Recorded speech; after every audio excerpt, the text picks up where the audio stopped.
Hello, statistics students. Welcome to another video on the binomial model. In this video, we'll be looking at the shape of the binomial distribution. Whenever we talk about the shape of a distribution, we want to know the center and the spread, or the mean and standard deviation. Unlike the normal distribution, the mean and the standard deviation of the binomial distribution can be easily calculated. Their interpretation is the same as with all distributions. The mean tells us where the distribution balance is, and the standard deviation tells us how far values are typically from the mean. Remember, when we see something that's one standard deviation from the mean, that's pretty likely to happen. But when we start getting further out to 2 standard deviations, 3 standard deviations, it's starting to get a little bit less probable.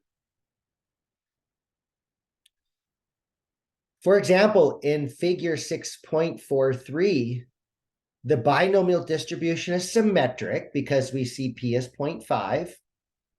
So the mean sits right in the center at 7.5 successes.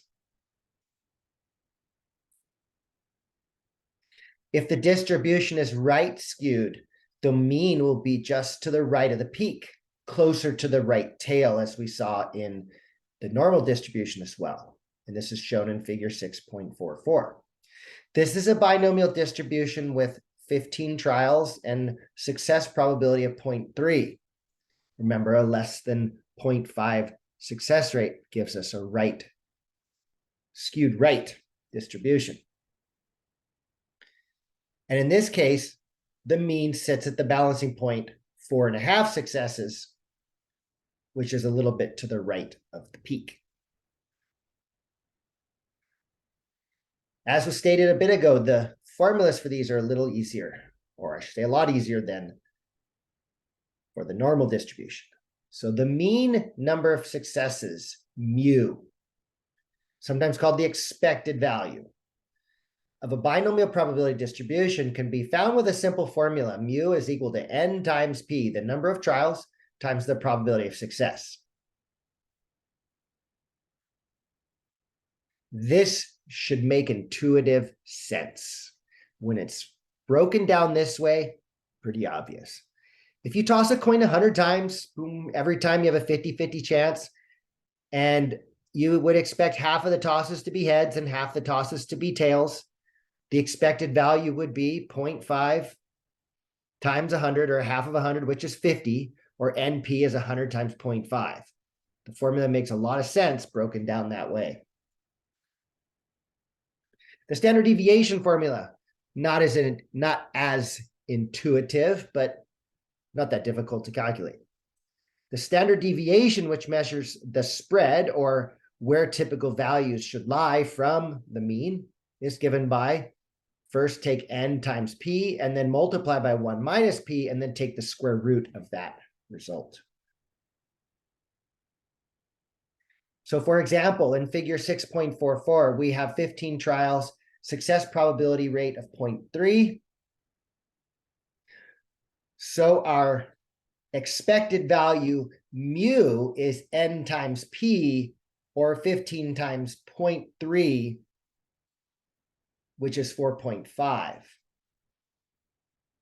The standard deviation then is going to be the square root of 15 times 0.3, and then 1 minus 0.3, or the probability of failure, is 0.7.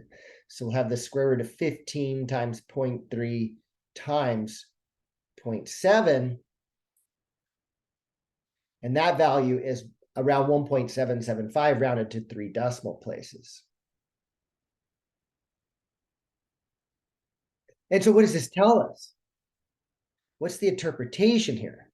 It tells us if we were to have 15 trials, we would expect to get 4.5 successes, give or take the 1.775, or we'll just call it 1.8 for right now.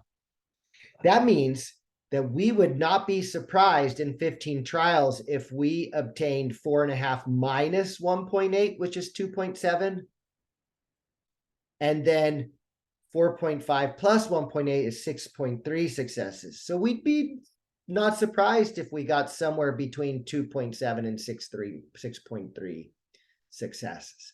Once we start getting further out from that, then we start getting into the unusual zone. So that's how we interpret the mean and the standard deviation in a binomial distribution. So this concludes this video on the binomial model and the shape of the distribution, center and spread, mean and standard deviation.